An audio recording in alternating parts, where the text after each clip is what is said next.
এক বিরল ও কঠিন পরিস্থিতির মুখোমুখি জামাত শিবির। দর্শক, জামাত শিবিরের বা জামাতের আলেমদের কথা কিছুতেই মানতে চাইছে না, মানছে না জামাত শিবিরের তরুণ জনশক্তিরা।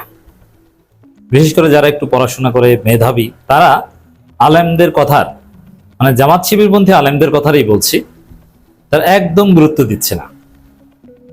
এখানে আমরা স্পষ্টত দেখতে পাচ্ছি আলেমদের, জামাতপন্থী আলেম কিংবা গায়রে জামাত আলেম হোক সে কওমি কিংবা আহলে হাদিস কিংবা সুন্নি, তাদের ফতোয়া, তাদের ইস্তেহাদ জামাত শিবিরের তরুণ প্রজন্মের কাছে অকার্যকর। স্বাভাবিকভাবে যারা ইসলামপন্থী, যারা দিন মানে বলে দাবি করে, দিনের প্রতি দরদ রয়েছে, যে বা যারা নিজেকে ইসলামের পথে পরিচালিত করতে চায়, স্বাভাবিকভাবে সে ইসলামের বিধিবিধান খুঁজবে। আলেম ওলামারা যদি কোনো একটা বিষয়ে রুলিং দেয়, ফতোয়া দেয়, সেটা সে আমল করার চেষ্টা করবে, যেহেতু সে দিনের পথে চলতে চায়। আর যদি কেউ না, আমি দিন এগুলো আমি মানি না, আমি আমার মতো চলবো, আমি আমার নফসের অনুসরণ করব, তাহলে তো কোন হুজুর কোন আলেম কি বললো এটা দেখার বিষয় না।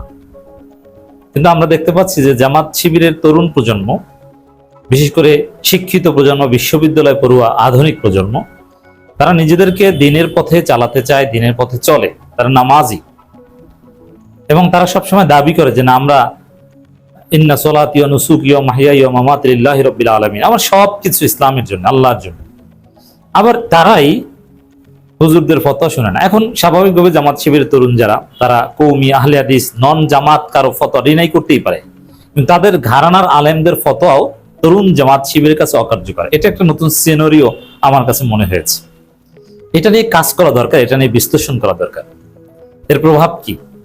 এবং এখন যেটা চলছে, বিশেষ করে আপনারা দেখছেন, আমি যে কারণে আলোচনাটা করছি, জামাত ইসলামের সেক্রেটারি জেনারেল মিয়া গোলাম পরোয়ারের সুযোগ্য সন্তান আমাদের ছোট ভাই সালমান মিউজিক সহ ইসলামী সঙ্গীত সহ বিভিন্ন দেশাত্মবোধক সঙ্গীত গাইত।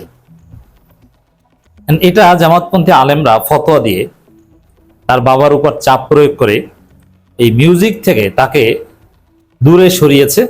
যদিও ইন্টারেস্টিং যে বিষয়টা আমি আগে উত্থাপন করেছি,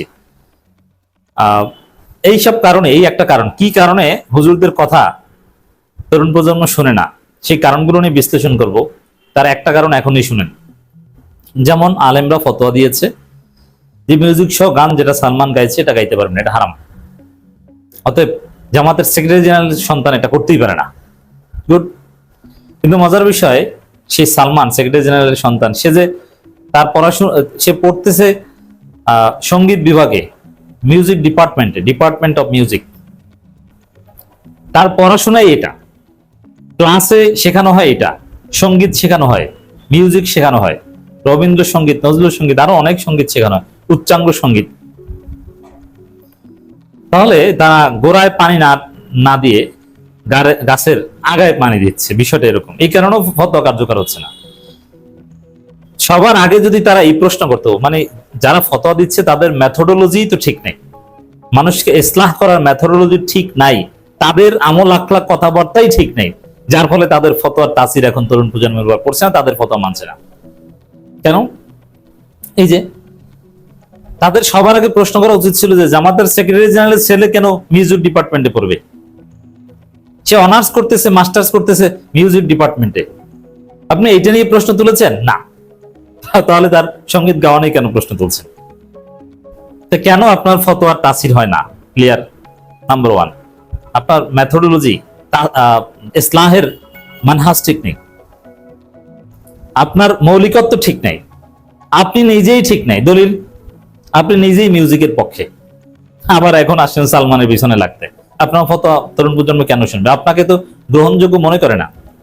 দলিল দেখেন, এখন এই মিউজিক হারাম এর সপক্ষে, আমি কিন্তু এখানে হালাল বা হারাম বা এগুলো বলছি না। অবশ্যই আলেমরা একটা ফতোয়া দিতে পারে, জামহুর আলেমদের মত এটাই যে হারাম। এখন ফেসবুকে আলেমরা লিখছে যে মিউজিক হারাম, বিশেষ করে জামাতপন্থী শীর্ষস্থানীয় কয়েকজন আলেম যারা আছেন, তারা ফেসবুকে ব্যাপক লেখালেখি করছেন। Doctor Abul Kalam Azad Bashar, Maulana Fakhruddin, it's very good, তা সহি নিয়তেই লিখছেন। কিন্তু তাদের কমেন্ট বক্সে দেখলাম যে বেশিরভাগ জামাত শিবির তাদের এই ফতোয়া পছন্দ করছে না। নানান যুক্তি দিচ্ছে যে আপনি এটা বলছেন কেন, এটা বলছেন কেন, এটা হলে এটা কি। এবং জামাত নেতারাও অনেকে মুখ খুলছেন যে না, মিউজিককে এভাবে ঢালাওভাবে হারাম বলা ঠিক না। জামাতপন্থী আর অনেক আলেম, তরুণ প্রজন্মের আলেম, তারা স্পষ্ট লেখালেখি করছে। ঢাকা বিশ্ববিদ্যালয়ের সাবেক শিবিরের ছেলেরা যারা আলেম হয়েছে, তারা লেখালেখি করছে যে ঢালাওভাবে এভাবে হারাম বলা যায় না। দেখেন, আলেমদের নিজেদের আমল ঠিক নেই। দলিল যেমন মিজানুর রহমান আজারি, তারেক মনোয়ার, আরো অনেক, তাদের দুইজনের নাম বললাম, তাদের চাইতে বড় আলেম তো জামাতে এখন আর নাই। বক্তা, ইনফ্লুয়েন্সার, যে দিক থেকে বলেন না কেন, তারা নিজেরাই হিন্দি গান শুনে, মিউজিক সহ, হ্যাঁ, বাসায় বসে শুনে। কারণ তারেক মনোয়ার, মিজানুর রহমান আজহারিরা প্রমুখরা, রফিকুল্লাহ আফসারিরা যেভাবে হিন্দি গানের অনুকরণে ইসলামী সঙ্গীত বানিয়ে ওয়াজে সেটা আবৃত্তি করে গায়, ওইটা রপ্ত করতে তাকে অনেকবার মিউজিক সহ ওই হিন্দি গান শুনতে হয়েছে, তারপরে ওইটার একটা ইসলামী ভার্সন বানিয়েছে। এর মানে নিজে ঘরে বসে হিন্দি গান শুনেন মিউজিক সহ, আর আপনি ফতোয়া দিলেন যে সালমান কেন মিউজিক সহ গান গাইছে, এটা কার্যকর হবে না, মানুষ এটা শুনবে না, এবং আল্লাহর পক্ষ থেকে যে একটা তাসির, ওটাও সৃষ্টি হবে না। কেন কার্যকর হচ্ছে না, এগুলো শিখেন, আমল করেন, আমাকে গালি দিয়ে লাভ নেই। নিজেরা নিজের দিকে তাকান। আলেমদের একটা অ্যাটলিস্ট ফতোয়া রিলেটেড বিষয়ে আলেমদের অথরিটি থাকা দরকার বলেই আমি এই কথাগুলো বলছি। ফতোয়ার মতো স্পর্শকতার বিষয়ে আমরা যে তা একটা বললাম, যে যার মতো আমল করা শুরু করলাম না, এতে ইসলামের অথেন্টিসিটি থাকে না। এখানে আলেমদের একটা স্থান আমাদের দেয়া দরকার, কিন্তু আলেমদের জায়গা তো ঠিক নেই। দেখেন, জামাতের লোকজন এই দলিল দিচ্ছে, জামাতের এই গত নির্বাচন উপলক্ষে যে একটা গান আপনারা শুনেছেন, দাড়ি পাল্লা কার পাশা গেল কার টেবিল, আমি সব গান টান পারি না, শুনিও না। এই গানটা ছিল মিউজিক শো, এবং জামাত শিবির হুজুরদের অনেক গান যেটা আধুনিক প্রোগ্রামের মাধ্যমে এক প্রকার মিউজিক বসানো হয়েছে, যেটাকে অটোটিউন বলে, সেম কথা। এখন বলছে আপনারা অটোটিউন ইউজ করেন আর বলছেন যে মিউজিক হারাম।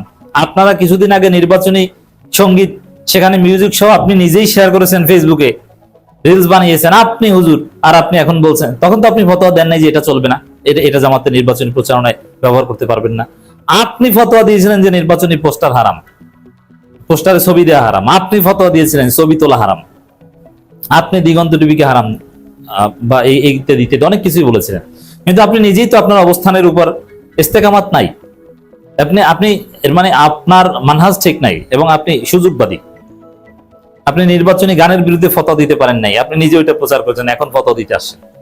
এভাবে এই যদি হয় সিস্টেম, মেথোডোলজি, আপনার ফতোয়ার কার্যকারিতা থাকবে না। তো দর্শক, এটা আলেমদেরকে রপ্ত করতে হবে। আপনি যদি আলেম হন, জামাত ইসলামীতে তো আপনার দাম নাই, আপনার ফতোয়ার দাম থাকবে কিভাবে? আপনি আলেম, আপনি জামাতের নেতা হতে পারছেন? জামাতের কেন্দ্রীয় কমিটিতে কোনো আলেম নাই, কেন নাই? না আপনার ঘাটতি আছে বলে আপনি নাই? আপনি তো ওই জায়গায় যেতে পারেননি। এক সময় তো আলেমরা জামাতের নেতা হতো, এখন কেন আলেমরা জামাতের নেতা হতে পারছে না? এর মানে যারা এলেম চর্চা করে তারা নেতা হতে পারে না, আর যারা নেতা হয় তারা এলেম চর্চা করে না। এই যে ঘাটতি, গ্যাপ, যার ফলে ফতোয়ার তাসির নেই। এরপরে বাড়াবাড়ি, কট্টরপন্থা, এগুলো তো আছেই। উদারতম ব্যাখ্যা গ্রহণের ম্যাথোডোলজিক্যাল প্রবলেম তো আছেই। এখন মিউজিক হারাম নাকি এই আলোচনা আমি যাচ্ছি না, এটা আমি আগেই বলেছি যে এটা একটা ইখতিলাফি মাসালা। অনেক আলেম এটাকে শর্ত সাপেক্ষে জায়েজ বলেছেন, কেউ বলেছেন যে না একদম হারাম। ঠিক আছে, সেখানে আবার কেউ একটা ভুয়া এজমার কথা বলছেন, অথচ এইসব বিষয় কোনো এজমা হয়নি। হোয়াটএভার, এটা ইখতিলাফি বিষয়, এই ইখতিলাফের শেষ কোনোদিন হবে না।